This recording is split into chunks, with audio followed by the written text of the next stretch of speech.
बिस्मिल्लाहिर्रहमानिर्रहीम। अस्सलाम वालेकुम स्टूडेंट्स। आज हम पढ़ेंगे 10th class chemistry chapter number 2 acid basis and salts में आज का जो हमारा टॉपिक है वो है जनरल प्रॉपर्टीज ऑफ बेस। अब जनरल प्रॉपर्टीज ऑफ बेस में दो तरह की प्रॉपर्टीज होती हैं, एक तो फिजिकल प्रॉपर्टीज और दूसरी केमिकल प्रॉपर्टीज। अब जो फिजिकल प्रॉपर्टीज हैं वो हमने चैप्टर के ही स्टार्ट में एसिड की जो प्रॉपर्टीज और बेस की प्रॉपर्टीज टेबल बना हुआ है वहाँ पे हमने फिजिकल प्रॉपर्टीज इसकी पढ़ ली थी। अब हम आज जो पढ़ेंगे वो केमिकल प्रॉपर्टीज के बारे में पढ़ेंगे। केमिकल प्रॉपर्टीज हैं तो रिएक्शंस हैं और रिएक्शंस के आगे से सब टॉपिक्स बन जाते हैं। इसमें जो फर्स्ट वाला हमारा सब टॉपिक है वो है रिएक्शन विद एसिड्स। बेस किसके साथ रिएक्शन कर सकती है वो हमने पढ़ने आज। सबसे पहले हम पढ़ेंगे रिएक्शन विद एसिड्स के साथ कि बेस किस तरह से एसिड के साथ रिएक्शन करती है। अब बेस जब एसिड के साथ रिएक्शन करेगी तो हमारे पास साल्ट बनेंगे और हमारे पास वाटर प्रोड्यूस होगा, वाटर बनेगा। अब साल्ट की कल हमने पहचान पढ़ी थी जब हमने एसिड का जो रिएक्शन था वो हमने किया था, एसिड के रिएक्शन किए थे, उसमें मैंने आपको बताया था प्रीवियस लेक्चर में साल्ट की पहचान क्या थी। उसके लास्ट पे क्लोराइड होगा, नाइट्रेट NO3 होगा, सल्फेट SO4 होगा और क्लोराइड Cl होगा। अब इससे हमें पता चलता है साल्ट की पहचान कि ये साल्ट। और हमने ये भी पढ़ा था कि हम जिस तरह के एसिड के साथ में रिएक्शन करवाएंगे उसी किस्म का साल्ट प्रोड्यूस होगा। जैसे अगर हम हाइड्रोक्लोरिक एसिड के साथ में रिएक्शन करवाते हैं तो क्लोराइड वाले साल्ट बनेंगे, सल्फ्यूरिक एसिड के साथ में रिएक्शन करवाते हैं तो सल्फेट वाले साल्ट बनेंगे, नाइट्रिक एसिड के साथ में रिएक्शन करवाते हैं तो नाइट्रेट वाले साल्ट बनेंगे। अब हमने यहाँ पे जो फर्स्ट रिएक्शन है वो हमने प्रीवियस लेक्चर वाला ही लिखा हुआ है। कौन सा वाला रिएक्शन है जिसमें हमारे पास बेस है, एक सोडियम हाइड्रोक्साइड और एक एसिड है HCl। हम बेस की प्रॉपर्टीज पढ़ रहे हैं और रिएक्शन सब टॉपिक में सबसे पहले एसिड के साथ में है। तो बेस है सोडियम हाइड्रोक्साइड और हाइड्रोक्लोरिक एसिड है, ये प्रीवियस लेक्चर में भी हमने रिएक्शन किया था। अब ये क्या होगा, सोडियम जब आयनाइज होगा तो सोडियम पॉजिटिव आयन प्रोड्यूस करेगा और हाइड्रोक्साइड नेगेटिव आयन प्रोड्यूस करेगा। हाइड्रोक्लोरिक एसिड जब आयनाइज होगा तो हाइड्रोजन पॉजिटिव में हो जाएगा और क्लोरीन नेगेटिव में आ जाएगा। अब यहाँ पे क्या होता है, ये वाला जो कंपाउंड है और ये वाला जो कंपाउंड है इसकी पॉजिटिव वाला एलिमेंट इसके नेगेटिव के साथ जाके मिलता है और इसके पॉजिटिव वाला एलिमेंट इसके नेगेटिव के साथ आकर मिल जाता है। अब सोडियम किसके साथ जाकर मिलेगा, क्लोरीन के साथ, क्योंकि सोडियम ने एक जो इलेक्ट्रॉन है वो डोनेट करना होता है और क्लोरीन ने एक गेन करना होता है। तो दोनों आपस में मिलकर क्या बनाएंगे, NaCl। ये हाइड्रोजन और ये हाइड्रोक्सिल आयन दोनों मिलकर क्या प्रोड्यूस करें, वाटर प्रोड्यूस करें, H2O प्रोड्यूस करें। अब एक और रिएक्शन लिखा है जिसमें हमारे पास बेस है पोटेशियम हाइड्रोक्साइड। बेस है पोटेशियम का सिंबल K, हाइड्रोक्साइड का OH, इसका सिंबल आ गया। हमने रिएक्शन करवाना है सल्फ्यूरिक एसिड के साथ। अब सल्फ्यूरिक एसिड के साथ में रिएक्शन करवा रहे हैं तो सल्फेट वाले सॉल्ट प्रोड्यूस होंगे। अब ये रिएक्शन किस तरह से हुआ, ये किस तरह से आपस में रिएक्ट करेंगे देखिए जरा। पोटेशियम और हाइड्रोक्साइड जब आयनाइज होंगे हमारे पास पोटेशियम प्रोड्यूस होगा और हाइड्रोक्सिल आयन प्रोड्यूस हो जाएगा। यहाँ पे 2 हमने बैलेंसिंग के लिए लगाया हुआ है, वो भी हम देखेंगे कि यहाँ पे 2 क्यों आएगा जब हम बैलेंसिंग को देखेंगे। अच्छा, अब देखते हैं कि ये पोटेशियम और हाइड्रोक्सिल आयन जो है वो प्रोड्यूस हो गया। 2 थे हमारे पास, यहाँ पे शुरू में 2 लगाया हुआ था हमने, मतलब पोटेशियम भी 2 प्रोड्यूस होंगे और हाइड्रोक्सिल आयन भी 2 प्रोड्यूस होंगे। यहाँ मैंने लिख दिया पोटेशियम एक और दूसरा पोटेशियम, यहाँ पे हाइड्रोक्सिल आयन और यहाँ पे भी हाइड्रोक्सिल आयन। अब हमने रिएक्शन करवाया इसका सल्फ्यूरिक एसिड के साथ, तो जब सल्फ्यूरिक एसिड आयनाइज होगा तो हाइड्रोजन अलग हो जाएगा पॉजिटिव में और सल्फेट आयन अलग हो जाएगा नेगेटिव में। अब क्या होता है कि ये वाला जो पॉजिटिव साइड है पोटेशियम की, ये नेगेटिव साइड लेगी, सल्फेट बन जाएगा K2SO4। 2 थे हमारे पास तो हम लिखेंगे यहाँ पे K2SO4 और ये जो H2 है और ये हाइड्रोजन तो ये मिलकर प्रोड्यूस करेंगे वाटर 2H2। अब देखते हैं किस तरह से ये बनाते हैं। अब पोटेशियम जो है इसकी वैलेंसी होती है +1, मतलब अपना एक इलेक्ट्रॉन ये लूज कर देता है। 2 पोटेशियम हमारे पास यहाँ पे हमने लिख दिया, दूसरा वाला भी इसके ऊपर भी हमने लगा दी वैलेंसी +1। अब जो सल्फेट है इसकी वैलेंसी होती है -2, माइनस चार्ज जब आता है जब कोई गेन करता है। अब सल्फेट को 2 इलेक्ट्रॉन्स की जरूरत होती है, तो ये क्या करता है, पोटेशियम 2 मिलते हैं, एक ये वाला पोटेशियम अपना एक इलेक्ट्रॉन दे देता है, दूसरे वाला पोटेशियम भी अपना इलेक्ट्रॉन इसको दे देता है, तो इसके ऊपर चार्ज आ जाता है -2। तो ये दोनों आपस में मिलकर बनाते हैं K2, 2 पोटेशियम थे, K2SO4। सल्फेट को पोटाशियम सिर्फ एक ही इलेक्ट्रॉन को लूज कर सकता है, तो 2 पोटाशियम आएंगे तो सल्फेट की जो जरूरत है वो पूरी हो जाएगी 2 इलेक्ट्रॉन्स की। तो ये एक इसको ये वाला पोटाशियम गेन करेगा, एक ये वाला पोटाशियम गेन करके तो दोनों आपस में मिल जाएंगे, आयनिक बॉन्ड बन जाएगा। कंप्लीट ट्रांसफर ऑफ इलेक्ट्रॉन हो रहा है और कंप्लीट ट्रांसफर ऑफ इलेक्ट्रॉन जब होता है तो आयनिक बॉन्ड बनता है। अब ये बन गया K2SO4, हमारे पास ये बन गया सॉल्ट K2SO4, सल्फेट वाला सॉल्ट बन गया। अब यहाँ पे हमारे पास पोटाशियम और सल्फेट आपस में मिल गए हैं। हमारे पास रह के गया हाइड्रोक्सिल आयन रह गया और हमारे पास हाइड्रोजन गैस जो थी वो रह गई है। अब ये जो हाइड्रोजन और हाइड्रोक्सिल आयन किस तरह से बनेंगे, देखते हैं। हाइड्रोक्सिल आयन OH, हमारे पास ऑक्सीजन के वैलेंस शेल में 6 इलेक्ट्रॉन्स होते हैं, 1 2 3 4 5 एंड 6 इलेक्ट्रॉन्स होते हैं।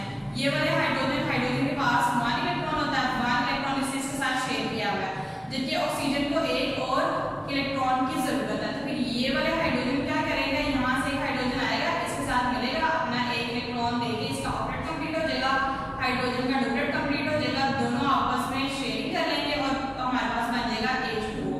इसी तरह ये वाला जो हाइड्रोक्सिल आयन है ये भी इसी तरह प्रोड्यूस करेगा। ऑक्सीजन है, वैलेंस शेल में 6 इलेक्ट्रॉन्स है, ये वाला एक हाइड्रोजन तो था इसके पास, लेकिन इसकी जरूरत पूरी करने के लिए एक इलेक्ट्रॉन और चाहिए था, तो यहाँ से जो दूसरा वाला हाइड्रोजन है वो आ जाएगा, दूसरा वाला हाइड्रोजन इसके साथ आके मिल जाएगा, एक इलेक्ट्रॉन इसको अपना शेयर करेगा, तो इसका ऑक्टेट और डुप्लेट दोनों का कंप्लीट हो गया। फिर ये क्या बना रहे हैं, H2O।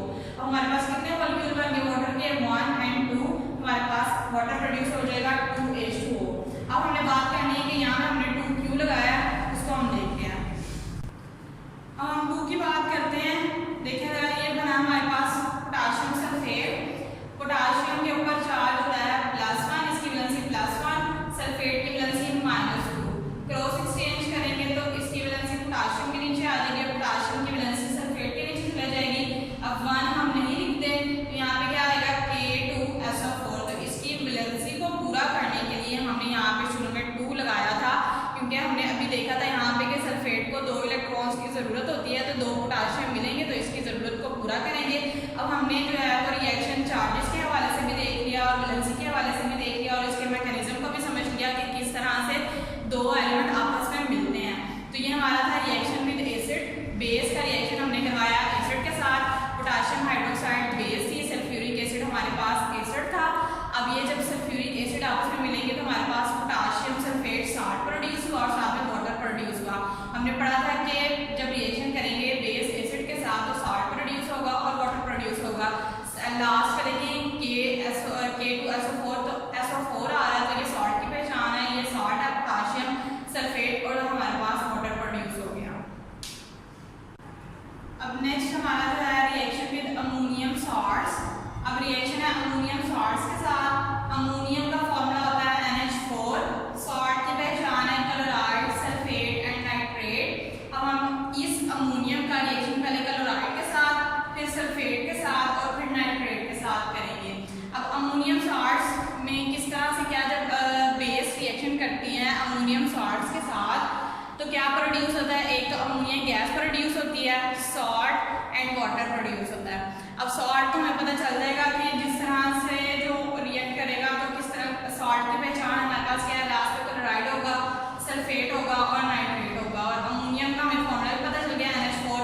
अब शुरू में हम अमोनियम लगाएं, अमोनियम की वैलेंसी होती है +1, तो यहाँ पे इसकी वैलेंसीज को हमने बैलेंस करके तो इनको लगा देना है। अगर हम अमोनियम को क्लोरीन के साथ मिलाएंगे तो अमोनियम की वैलेंसी +1, क्लोरीन की -1, दोनों आपस में कैंसिल आउट हो जाएंगे। अब यहाँ पे अगर हम अमोनियम को सल्फेट के साथ में रिएक्शन करवाएंगे तो अमोनियम की वैलेंसी +1 और सल्फेट की वैलेंसी -2, तो इसका भी रिएक्शन हम इसके साथ करवाएंगे। अब अमोनियम का रिएक्शन पहले हम क्लोरीन के साथ में करवाएंगे। अब क्लोरीन के साथ में किस तरह से रिएक्शन करता है, अमोनियम NH4 और क्लोरीन हमने इसके साथ मिला दिया, मतलब बन गया अमोनियम क्लोराइड बन गया, सॉल्ट आ गया इसके लास्ट पे अमोनियम क्लोराइड। और बेस हमने यूज करनी है सोडियम हाइड्रोक्साइड, क्योंकि हम रिएक्शन पढ़ रहे हैं बेस के साथ। बेस के साथ हम इसका रिएक्शन करवाएंगे तो इसके ऊपर पॉजिटिव चार्ज, इसके ऊपर जब आयनाइज होगा तो ये नेगेटिव में हो जाएगा, ये भी पॉजिटिव में और नेगेटिव में हो जाएगा। ये वाली जो पॉजिटिव साइड है इस नेगेटिव के साथ आकर मिलेगी और ये वाली जो पॉजिटिव नेगेटिव साइड है इस पॉजिटिव के साथ आकर मिलेगी। अब देखें, हम देखते हैं कि NaCl क्या बना हमारे पास, यहाँ पे NaCl। अब ये जो दो OH था इसके अंदर से एक हाइड्रोजन निकला, इसके साथ में रिएक्शन करके बनाया H2O और और जो NH बाकी एक हाइड्रोजन निकल गया तो बाकी बचे 3, तो यहाँ पे आ गया NH3 अमोनिया गैस प्रोड्यूस हो गया। हम इसके मैकेनिज्म को देखते हैं कि किस तरह से ये प्रोडक्ट्स बने हैं।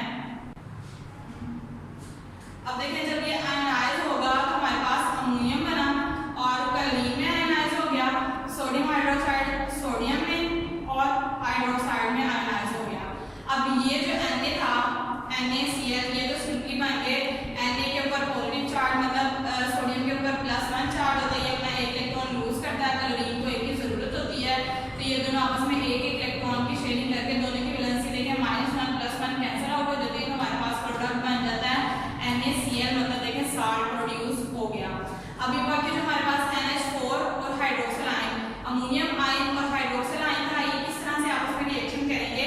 अब हाइड्रोक्सिल आयन ऑक्सीजन की वैलेंस शेल में 6 इलेक्ट्रॉन्स होते हैं, 1 2 3 4 5 एंड 6।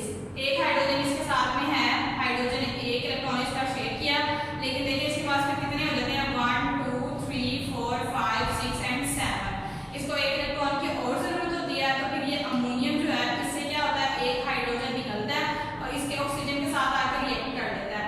ऑक्सीजन के साथ आकर रिएक्ट करेगा, अपने एक इलेक्ट्रॉन के साथ शेयर कर लेगा, तो ऑक्सीजन का डुप्लेट कंप्लीट हो जाएगा, ऑक्सीजन का ऑक्टेट कंप्लीट हो जाएगा, हाइड्रोजन का डुप्लेट कंप्लीट हो जाएगा और ये जो प्रोडक्ट हमारे पास बन जाएगा वो बन जाएगा H2O।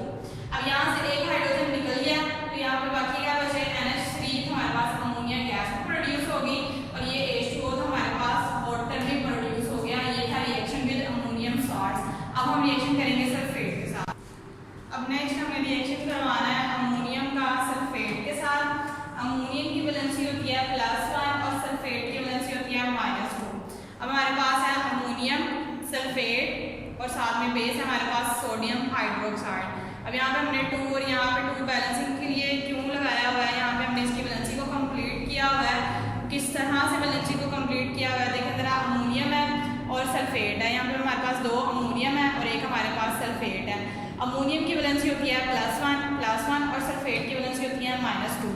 मतलब अमोनियम अपने अंदर से एक इलेक्ट्रॉन को लूज करता है और सल्फेट 2 इलेक्ट्रॉन को एक्सेप्ट करता है। तो 2 इलेक्ट्रॉन चाहिए होते हैं, एक इस अमोनियम से ले लेता है, एक इस अमोनियम से ले लेता है। तो ये यहाँ पे इसके पास हमारे पास अमोनियम कितने हैं, यहाँ पे 2, तो यहाँ पे हमने इसकी वैलेंसी को कंप्लीट करने के यहाँ पे हमने लगाया हुआ है 2। अब सोडियम हाइड्रोक्साइड, सोडियम की वैलेंसी +1, हाइड्रोक्साइड की वैलेंसी -1, यहाँ पे अपना एक इलेक्ट्रॉन देके तो यहाँ पे सोडियम हाइड्रोक्साइड बना हुआ है। अब जब इनकी आयनाइजेशन होगी, जब हम इन दोनों को आपस में रिएक्ट करवाएंगे तो ये पॉजिटिव में चेंज हो जाएगा, ये नेगेटिव में, ये पॉजिटिव में, ये नेगेटिव में। ये जो अमोनियम है ये जाकर मिलेगा इस हाइड्रोक्साइड के साथ और ये जो सोडियम है ये मिलेगा सल्फेट के साथ। अब सोडियम हमारे पास यहाँ पे है और ये हमारे पास सल्फेट है। अब यहाँ पे हम देखते हैं कि सोडियम के शुरू में हमने 2Q लगाया हुआ है, अब ये 2 सोडियम और हमारे पास सल्फेट। अब सल्फेट की वैलेंसी अभी हमने देखा कि -2 होती है, सोडियम की वैलेंसी होती है +1। तो यहाँ पे 2 सोडियम मिलेंगे आपस में, तो दोनों जो है वो अपना एक इलेक्ट्रॉन इसको दे देंगे, एक ये वाला सोडियम, दूसरा भी सोडियम आएगा वो अपना इलेक्ट्रॉन इसको दे देगा, इसकी वैलेंसी -2 को पूरा करेगा। अब इसकी वैलेंसी देखिए, इसकी होती है +1 और इसकी होती है -2। तो इसकी वैलेंसी जब क्रॉस एक्सचेंज होगी तो यहाँ पे सोडियम के नीचे 2 आ जाएगा, सल्फेट के नीचे हम 1 लिखते नहीं है, तो ये बन जाएगा Na2SO4। इसकी वैलेंसी को कंप्लीट करने के लिए यहाँ पे Na2SO4, तो सोडियम यहाँ पे 2 थे, तो इसी वजह से हमने यहाँ पे इसके शुरू में क्या लगाना पड़ा, 2 लगाना पड़ा इसको बैलेंसिंग करने के लिए। ये हमारे पास बन गया सॉल्ट। देखिए ज़रा रिएक्शन में कि हमने जब अमोनियम सॉल्ट का बेस के साथ में रिएक्शन करवाना था तो क्या प्रोड्यूस होता है, एक तो अमोनिया गैस प्रोड्यूस होती है, सॉल्ट प्रोड्यूस होता है और वाटर प्रोड्यूस होता है। तो पहला जो हमारा प्रोडक्ट था सॉल्ट वो बन गया हुआ है, सल्फेट वाला सॉल्ट बना है हमारे पास, सोडियम सल्फेट बन गया। अब हमने देखना है कि ये किस तरह से रिएक्शन करता है, ये जो अमोनिया ये हाइड्रोक्सिल के साथ किस तरह से मिलेगा। अब जो अमोनिया था हमारे पास पहले ये सोडियम, ये 2 सोडियम इस सल्फेट के साथ मिलकर इसने प्रोडक्ट बना लिया, सोडियम सोडियम, एक सोडियम इसने इलेक्ट्रॉन इसको लूज किया, एक जो सोडियम था उसने अपना वाला इलेक्ट्रॉन लूज किया, इस वाले सोडियम ने अपना इलेक्ट्रॉन लूज करके तो बन गया Na2SO4 बन गया। मतलब ये वाला सोडियम और ये सल्फेट ये बन गया, आपस में प्रोडक्ट बन गया। हमारे पास 2 अमोनियम सॉल्ट है और 2 हमारे पास हाइड्रोक्सिल है। अब हमें पता है हाइड्रोजन ने अपने 6 इलेक्ट्रॉन्स कंप्लीट करने के लिए इसके पास 1 इलेक्ट्रॉन एक्स्ट्रा होता है, तो हाइड्रोजन क्या करेगा, यहाँ से निकलेगा एक अमोनियम से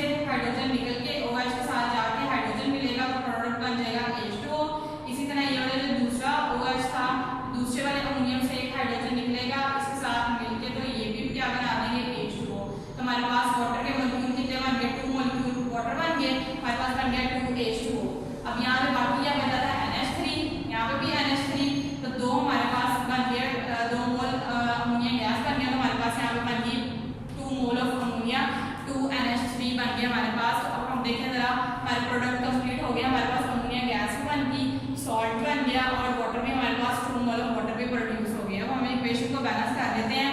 देखिए जरा अमोनिया में यहाँ पे कितने हैं, 2 हैं और यहाँ पे जब हम नाइट्रोजन को सिर्फ हम देखेंगे अकेले, क्योंकि यहाँ पे अमोनियम जो था वो अमोनिया गैस में वाटर के साथ मिल गया था। अलग अलग हम एक एक एलिमेंट को देखेंगे। अब नाइट्रोजन हमारे पास यहाँ पे कितने हैं, 2 है नाइट्रोजन और यहाँ पे भी देखिए हमारे पास नाइट्रोजन 2 है। हाइड्रोजन हमारे पास 4 2 8 और यहाँ पे 2 10 हाइड्रोजन है एरो के इस वाली साइड पे।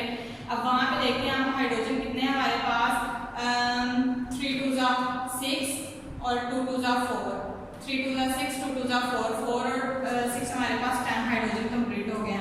अब यहाँ पे सल्फर जो हमारे पास है 1 है, वहाँ पे भी हमारे पास सल्फर 1 है। ऑक्सीजन यहाँ पे हमारे पास 4 ये वाले और 2 ये वाले 6 हो गए। यहाँ पे भी देखिए 4 ये वाले और वो 2 वाटर वाले, 4 ये और 2 वाटर के 6 हो गए। सोडियम हमारे पास यहाँ पे 2 है, यहाँ पे भी सोडियम हमारे पास 2 है। ऑक्सीजन हमने पहले ही बैलेंस कर दिया, हाइड्रोजन हमने पहले बैलेंस कर दिया, मतलब इक्वेशन हमारी बैलेंस है और जो प्रोडक्ट हमें मिलने थे वो भी हमें मिल चुके हैं, रिएक्शन भी हमारा कंप्लीट हो चुका है। थर्ड वाला जो हमारा रिएक्शन है बेस का वो है प्रेसिपिटेशन ऑफ हाइड्रो ऑक्साइड। अब प्रेसिपिटेशन किसको बोलते हैं कि सूप की शक्ल में कोई भी प्रोडक्ट होगा वो नीचे बैठता जाएगा, सूप बन जाएगा, हाइड्रोक्साइड वो बनेंगे। अब यहाँ पे जो हमारा प्रोडक्ट बनेंगे उसमें हमारे पास एक तो सॉल्ट प्रोड्यूस होंगे और दूसरे हमारे पास हाइड्रोक्साइड प्रोड्यूस होंगे। अब हमने क्या करना है, सबसे पहले है कॉपर सल्फेट, हमने इसका रिएक्शन करवाना है सोडियम हाइड्रोक्साइड बेस के साथ हम रिएक्शन कर रहे हैं। अब हम लेंगे कॉपर सल्फेट, सॉल्ट है हमारे पास, सॉल्ट का रिएक्शन करवाएंगे हम बेस के साथ में, तो हमारे पास सॉल्ट ही प्रोड्यूस होगा और साथ में हाइड्रोक्साइड प्रोड्यूस होंगे। अब कॉपर सल्फेट हम देख लेते हैं, कॉपर सल्फेट का सोडियम हाइड्रोक्साइड के साथ रिएक्शन किस तरह से है।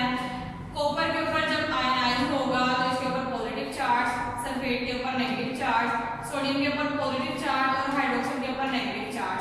अब जो कॉपर है ये जाके मिलेगा हाइड्रोक्साइड के साथ तो बनाएगा हमारे पास CuOH और 2 पे देखते हैं हम इसकी वैलेंसी को, और जो सोडियम है वो जाके मिलेगा सल्फेट के साथ तो बनाएगा सोडियम सल्फेट। अब हम इनको देखते हैं मैकेनिज्म को किस तरह से आपस में बने हुए हैं। कॉपर सल्फेट है, कॉपर की वैलेंसी होती है +2 मतलब 2 इलेक्ट्रॉन लूज करता है, सल्फेट की वैलेंसी -2 मतलब 2 इलेक्ट्रॉन गेन करता है। तो ये कॉपर 2 इलेक्ट्रॉन अपने सल्फेट को देके इन दोनों ने आपस में अपना कंपाउंड बनाया, लेकिन जब आयनाइज हो जाएंगे ये तो कॉपर अलग हो जाएगा और सल्फेट अलग हो जाएगा। इसी तरह सोडियम जो हाइड्रोक्साइड है, सोडियम की वैलेंसी होती है +1 और हाइड्रोक्साइड की वैलेंसी होती है -1, तो दोनों आपस में मिले हुए हैं, दो आपस में। यहाँ पे हम देखेंगे शुरू में हमने इसके 2Q लगाया है, एक इलेक्ट्रॉन सोडियम हाइड्रोक्साइड को देके और ये वाला भी सोडियम हाइड्रोक्साइड को देके दोनों आपस में मिले हुए हैं। जब आयनाइजेशन हो जाएगी, जब इन दोनों का आपस में रिएक्शन करवाएंगे तो कॉपर अलग हो जाएगा, सल्फेट अलग हो जाएगा, यहाँ से सोडियम अलग हो जाएगा और हाइड्रोक्साइड आयन अलग हो जाएगा। अब क्या होगा कि कॉपर जो है वो किसके साथ जाके मिला है, हाइड्रोक्साइड के साथ, और सोडियम जाके मिला सल्फेट के साथ। अब हम पहले सोडियम को देखते हैं, सोडियम सल्फेट, और यहाँ पे हमने 2Q लगाया, क्यों जरूरत पड़ी हमें यहाँ पे 2 लगाने की। सोडियम ने अपना एक इलेक्ट्रॉन लूज करना होता है, इस वाले सोडियम ने भी अपना एक इलेक्ट्रॉन लूज करना है, सल्फेट ने 2 इलेक्ट्रॉन को गेन करना है। तो अब 2 इलेक्ट्रॉन की इसको जरूरत है, जबकि अगर एक सोडियम रखते हम तो सोडियम ने सिर्फ एक ही इलेक्ट्रॉन इसको देना था, तो इसकी जरूरत पूरी नहीं हो सकी। तो इस वजह से हम क्या करेंगे, इसके शुरू में 2 लगाएंगे। तो जब हमने इसके शुरू में 2 लगा दिया तो हमारे पास क्या बन जाएगा, ये वाला सोडियम भी इसको अपना एक इलेक्ट्रॉन देगा, ये वाला सोडियम भी इसको अपना एक इलेक्ट्रॉन देगा, तो हमारे पास रिजल्टेंट क्या बन जाएगा, Na2SO4। और अगर वैलेंसी के लिहाज से देखा जाए तो सोडियम की वैलेंसी +1, सल्फेट की -2, तो जो सल्फेट की वैलेंसी है वो सोडियम के नीचे आ जाएगी 2 की फॉर्म में, और सल्फेट 1 हम लिख देंगे उसके नीचे। हमारे पास ये बन गया सॉल्ट, सोडियम सल्फेट सॉल्ट बन गया। अब हम देखते हैं यहाँ पे कि कॉपर जो है वो हाइड्रोक्साइड के साथ किस तरह से मिलता है। यहाँ से जो हमारे ये आयनाइजेशन हुई थी और जो एलिमेंट्स हमारे लगे हुए थे, ये सोडियम सल्फेट के साथ जाके मिल गया। अब ये जो हाइड्रोक्साइड और ये हाइड्रोक्साइड की वैलेंसी -1, इसकी वैलेंसी -1, कॉपर की वैलेंसी +2, 2 इलेक्ट्रॉन इसमें लूज करने होते हैं जिनकी इसकी वैलेंसी होती है 2, तो एक अपना इस हाइड्रोक्साइड को दे देगा और एक अपना इस हाइड्रोक्साइड को दे देगा, तो इसके ऊपर चार्ज आएगा +2 और ये दोनों आपस में मिल जाएंगे। तो क्या बन जाएगा हमारे पास, copper hydroxide, copper hydroxide CuOH2। अब इसको हम वैलेंसी के लिहाज से देखते हैं। वैलेंसी के लिहाज से कॉपर की वैलेंसी +2, हाइड्रोक्साइड की वैलेंसी -1। अच्छा हम करेंगे तो कॉपर की वैलेंसी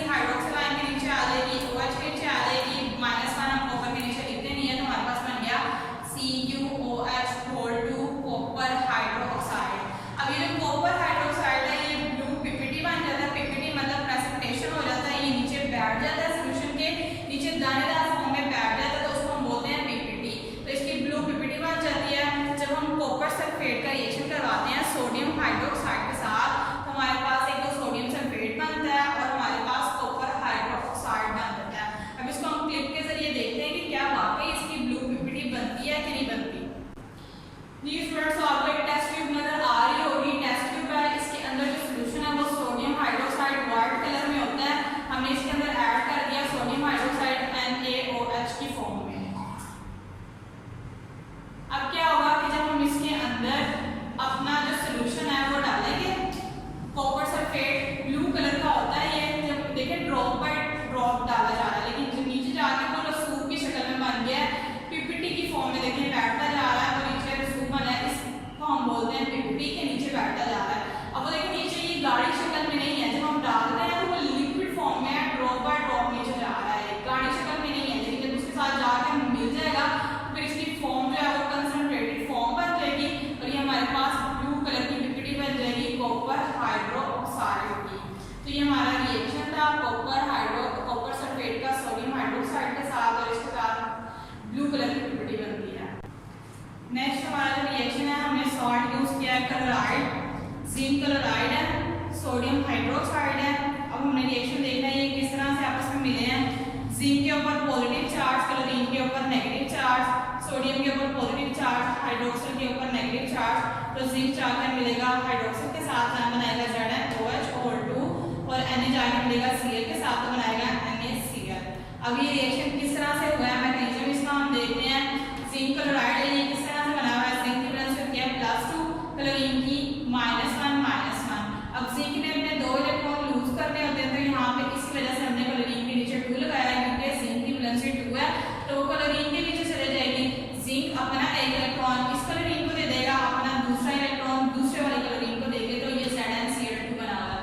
जब आयनाइजेशन होगी तो जिंक अलग हो जाएगा, क्लोरीन अलग हो जाएगा और क्लोरीन अलग हो जाएगा, ये वाला भी। सोडियम हाइड्रोक्साइड की जब आयनाइजेशन होगी तो सोडियम अकेला, हाइड्रोक्साइड अकेला, सोडियम अकेला, हाइड्रोक्साइड अकेला। यहाँ पे हमने 2 लगाया हुआ है, वो किस वजह से लगाया हुआ है, अब देखते हैं हम यहाँ पे कि जिंक ने जाके किसके साथ मिलना है, हाइड्रोक्साइड के साथ मिलना है, OH के साथ मिलना है। अब यहाँ पे देखिए हमारे पास 2 हाइड्रोक्साइड है, जिंक के पास 2 इलेक्ट्रॉन इसने लूज करने होते हैं, हाइड्रोक्साइड को एक की जरूरत होती है, ये एक अपना इलेक्ट्रॉन इस वाले हाइड्रोक्साइड को देगा, दूसरा वाला इलेक्ट्रॉन इस वाले हाइड्रोक्साइड को देगा, हमारे पास बन जाएगा ZnOH2। अब इसको हम वैलेंसी के लिहाज से देखते हैं।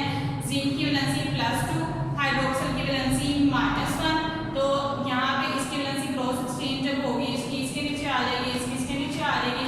हम यहाँ पे 1 लिखते नहीं है माइनस, और जिंक के ऊपर जो +2 है वो इधर आ जाएगा हाइड्रोक्साइड के नीचे, तो हमारे पास बन गया प्रोडक्ट ZnOH2। अब यहाँ पे जिंक और ये हाइड्रोक्साइड तो मिल गए, हमारे पास दो सोडियम बचे और 2 क्लोरीन बचे। सोडियम ने अपना एक इलेक्ट्रॉन यूज करना होता है, क्लोरीन को एक की जरूरत होती है, ये वाला सोडियम इस वाले एक क्लोरीन को दे देगा, दूसरा वाला सोडियम दूसरे वाले क्लोरीन के देंगे, तो हमारे पास NaCl बन जाएगा। और कितने NaCl बनेंगे, हमारे पास 1.12 हमारे पास NaCl की फॉर्म में बन जाएगा। यहाँ पे जो पीपीटी बनती है वो जिंक हाइड्रोक्साइड की बनती है, व्हाइट कलर की पीपीटी उसकी बनती है, व्हाइट कलर उसका शो होता है जिंक हाइड्रोक्साइड का। जब हम जिंक क्लोराइड को मिलाते हैं सोडियम हाइड्रोक्साइड के साथ, तो जिंक हाइड्रोक्साइड की व्हाइट पीपीटी बनती है। हम इसको क्लिप के जरिए देखते हैं। जो हम देखेंगे रिएक्शन में जिंक क्लोराइड और सोडियम हाइड्रोक्साइड का जब हम रिएक्शन करवाएंगे आपस में, हमारे पास क्या बनेगा, देखिए जरा ये सोडियम हाइड्रोक्साइड है NaOH और ये हमारे पास है जिंक क्लोराइड ZnCl2। अब हम क्या करेंगे, सोडियम हाइड्रोक्साइड को हम ड्रॉपर के जरिए जिंक क्लोराइड के अंदर ड्रॉप बाय ड्रॉप डालेंगे, तो व्हाइट कलर की प्रेसिपिटेट इसके अंदर बनना शुरू हो जाएगी। व्हाइट कलर का रसूख देखिए प्रेसिपिटेशन की फॉर्म में ये नीचे बैठते जा रहे हैं, जितना हम डालते जाएंगे उतनी ही ज्यादा प्रेसिपिटेशन इसकी बनती चली जाएगी और ये व्हाइट कलर का रसूख बन जाएगा। इसके अंदर रिएक्शन हमने करवाया था जिंक क्लोराइड का सोडियम हाइड्रोक्साइड के साथ, और जिंक हाइड्रोक्साइड व्हाइट कलर की प्रेसिपिटेशन हमारे पास बन गई। अब जो हमारा थर्ड वाला रिएक्शन है वो है हमारे पास फेरिक क्लोराइड सोडियम हाइड्रोक्साइड के साथ में रिएक्शन करेगा। अब हमें पता है कि Fe सिंबल है आयरन का, आयरन 2 वैलेंसी को शो करता है, एक +2 की वैलेंसी शो करता है, +3 वैलेंसी भी शो करता है। अब यहाँ पे आयरन की वैलेंसी 3 शो हो रही है, क्लोरीन के नीचे 3 लिखा हुआ है, तो मतलब ये फेरिक क्लोराइड है। 2 वैलेंसी हो तो हम फेरस बोलते हैं, अगर 3 वैलेंसी हो तो हम फेरिक बोलते हैं। अब फेरिक क्लोराइड है, सोडियम हाइड्रोक्साइड के साथ में रिएक्शन करके क्या बनाएगा, इसके ऊपर पॉजिटिव चार्ज, क्लोरीन के ऊपर नेगेटिव चार्ज, सोडियम के ऊपर पॉजिटिव एंड हाइड्रोक्साइड के ऊपर नेगेटिव चार्ज। अब ये Fe जाकर मिलेगा OH के साथ, फेरिक हाइड्रोक्साइड बनाएगा और सोडियम क्लोराइड बन जाएगा। अब हम देखते हैं मैकेनिज्म को कि FeCl3 किस तरह से बना हुआ है। आयरन की वैलेंसी +3 है, क्लोरीन हमारे पास -1 इसकी वैलेंसी होती है। इसे 3 इलेक्ट्रॉन अपने यूज करने होते हैं। एक अपना इस वाले क्लोरीन को दे देगा, सेकंड अपना सेकंड वाले क्लोरीन को, और थर्ड अपना थर्ड वाले क्लोरीन को देकर इसने FeCl3 बनाया हुआ है। और सोडियम हाइड्रोक्साइड में सोडियम की वैलेंसी +1, हाइड्रोक्साइड की वैलेंसी -1। इन दोनों ने आपस में एक दूसरे को इलेक्ट्रॉन देकर हमारे पास NaOH बना हुआ है, 3 NaOH बना हुआ है। अब यहाँ पे हमने 3 क्यों लगाया है, हम देखें यहाँ पे तो हमें 3 का पता चल गया है कि आयरन की वैलेंसी 3 होती है तो वो क्लोरीन के नीचे आ जाएगी। अब ये जब आयनाइजेशन हो जाएगी इनकी तो Fe किसके साथ जाकर मिलेगा, OH के साथ जाकर मिलेगा। अब OH को इसकी वैलेंसी भी हमने देखी है कि क्या होती है, -1।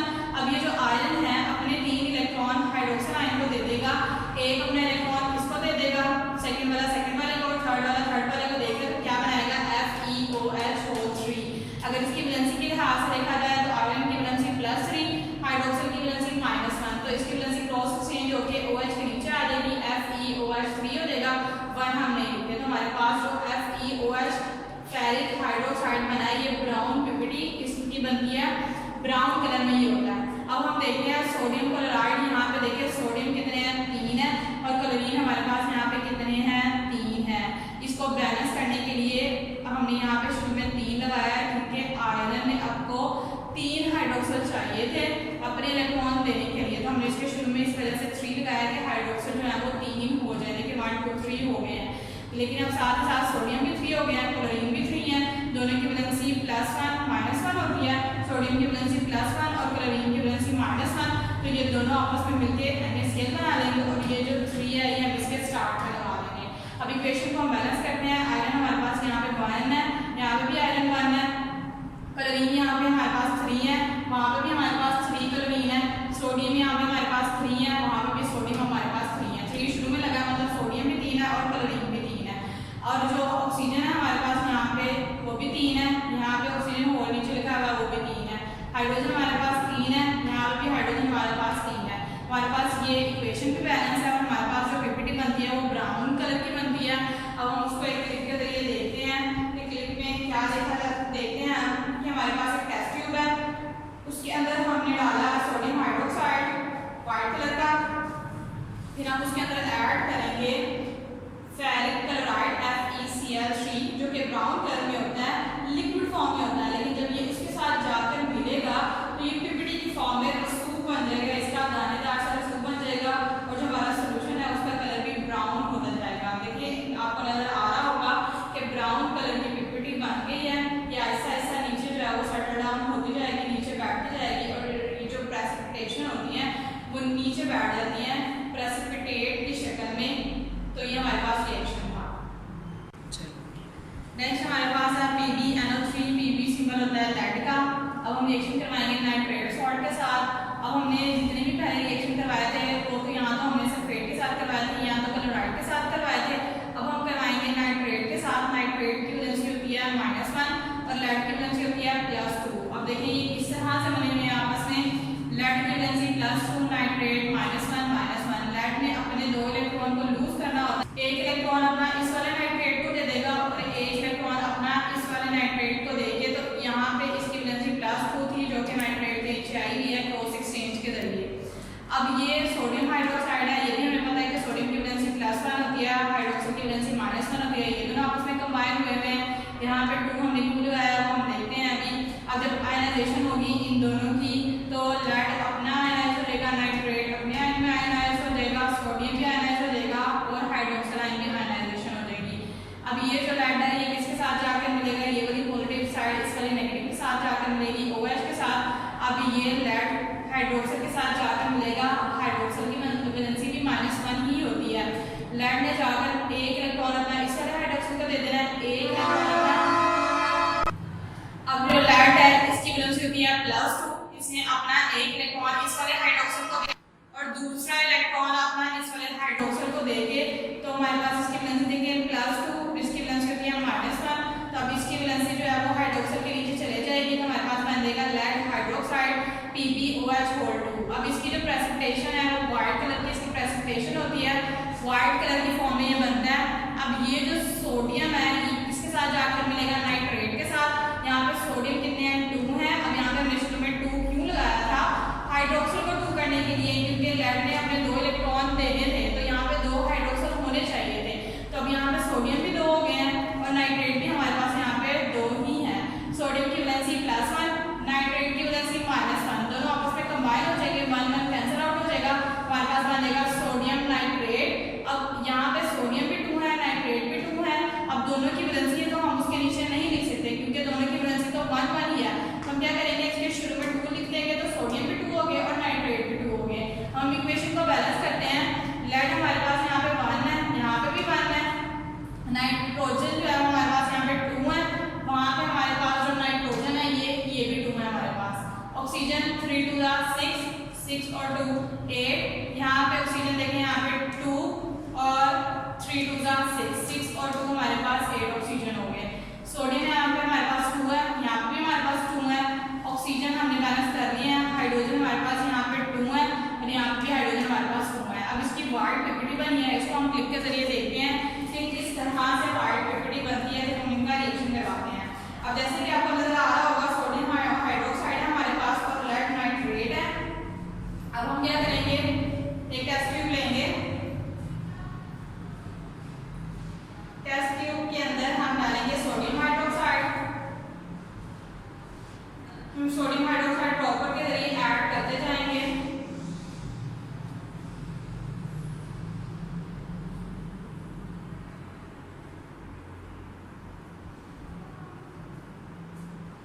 सोडियम हाइड्रोक्साइड हमने ऐड कर दिया अपना। उसके बाद हम इसके अंदर शामिल करेंगे लेड नाइट्रेट। अब देखिए व्हाइट पिपड़ी बन रही है, व्हाइट प्रेसिपिटेशन की फॉर्म में ये बनता जा रहा है। अच्छा, नेक्स्ट जो हमारा रिएक्शन है वो कैल्शियम क्लोराइड का सोडियम हाइड्रोक्साइड के साथ में रिएक्शन है। इसके साथ कैल्शियम हाइड्रोक्साइड बनता है, NaCl बनता है। ये रिएक्शन आपने खुद सॉल्व करना है, इसमें भी व्हाइट पिपड़ी ही बनती है। एंड लास्ट रिएक्शन हमारा जो है वो iron sulphate and sodium hydroxide है। अब यहाँ पे जो आयरन अपनी वैलेंसी को शो कर रहा है वो 2 वैलेंसी शो कर रहा है, क्योंकि सल्फेट की वैलेंसी हमें पता चल रही है। किस तरह से हमें पता चला कि यहाँ पे आयरन की वैलेंसी 2 शो हो रही है, यहाँ पे 3 शो हो रही है। तो यहाँ पे देखिए सल्फेट की वैलेंसी जो होती है वो -2 होती है। यहाँ पे सल्फेट के नीचे कोई भी वैलेंसी नहीं लिखी गई, तो सल्फेट की वैलेंसी -2 होती है, आयरन की वैलेंसी +2 होती है। तो दोनों एक दूसरे के साथ कैंसिल आउट होके FeSO4 बन जाएगा। यहाँ पे कुछ भी नहीं लिखा गया, मतलब इसकी वैलेंसी क्या है 2 है और इसका जो नाम बनेगा वो बनेगा फेरस सल्फेट। लास्ट पे S के बाद आएगी फेरस सल्फेट। सोडियम हाइड्रोक्साइड के साथ में रिएक्शन करेगा, आयरन जाकर मिलेगा हाइड्रोक्सिल के साथ में और सोडियम मिलेगा जाके सल्फेट के साथ में। अब आयरन जो है इसकी वैलेंसी +2, हाइड्रोक्सिल हमें यहाँ पे 2 चाहिए थे क्योंकि अपने इसने 2 इलेक्ट्रॉन को लूज करना था, तो यहाँ पे हमने शुरू में 2 लगा दिया। आयरन यहाँ पे हमारे पास इसकी वैलेंसी +2 और हाइड्रोक्सिल की वैलेंसी -1। क्रॉस एक्सचेंज हो जाएगी तो हाइड्रोक्सिल के नीचे चले जाएंगे, हमारे पास बनेगा FeOH4 F फेरस हाइड्रोक्साइड और इसका जो प्रेसिपिटेशन का कलर होता है वो डर्टी ग्रीन कलर बनता है। अब जो सोडियम है वो सल्फेट के साथ में रिएक्शन करेगा। सोडियम यहाँ पे 2 है, जब हमने हाइड्रोक्साइड को 2 किया तो हमारे पास सोडियम भी 2 हो गए और सल्फेट है ये किस तरह से बनेंगे, सोडियम की वैलेंसी होती है +1, सल्फेट की वैलेंसी होती है -2। क्रॉस एक्सचेंज वैलेंसी को करेंगे तो ये 2 जो है वो सोडियम के नीचे आ जाएगा, 1 हम सल्फेट के नीचे लिख देंगे तो हमारे पास बन गया Na2SO4 Na2 सोडियम सल्फेट हमारे पास बन गया। अब यहाँ पे देखिए सोडियम 2 है तो यहाँ पे भी सोडियम कितने हैं 2 है। अब हम इक्वेशन को बैलेंस करते हैं। आयरन यहाँ पे हमारे पास 1 है, यहाँ पे भी आयरन 1 है, सल्फर यहाँ पे हमारे पास 1, यहाँ पे भी सल्फर 1, ऑक्सीजन 4 और 2 6, यहाँ पे 2 और 4 6, सोडियम यहाँ पे 2 है, यहाँ पे सोडियम 2 है, ऑक्सीजन हमने बैलेंस कर दिया, हाइड्रोजन यहाँ पे हमारे पास 2 है, यहाँ पे भी हाइड्रोजन हमारे पास 2 है। तो हमारी इक्वेशन भी बैलेंस है और हमारे पास जो फेरस हाइड्रोक्साइड बना है इसका कलर डर्टी ग्रीन है, साथ में हमारे पास सॉल्ट बना है सोडियम सल्फेट साल्ट बन गया। अब जो डर्टी ग्रीन कलर है इसको हम देखते हैं रिएक्शन को क्लिप के जरिए किस तरह से होता है। हम इसको हम क्लिप के जरिए देखते हैं। सोडियम हाइड्रोक्साइड है हमारे पास, फेरस सल्फेट है, ये जब रिएक्शन करेंगे तो फेरस हाइड्रोक्साइड ग्रीन कलर की पिपड़ी बनेगी, साथ में हमारे पास सोडियम सल्फेट बन जाएगा। अब देखिए यहाँ पे हमारे पास फेरस सल्फेट है, सोल्यूशन है हमारे पास फेरस सल्फेट का, साथ में हमारे पास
में और मट्टी में इसको हम यूटिलाइज करने के लिए इसको इस्तेमाल करते हैं कैल्शियम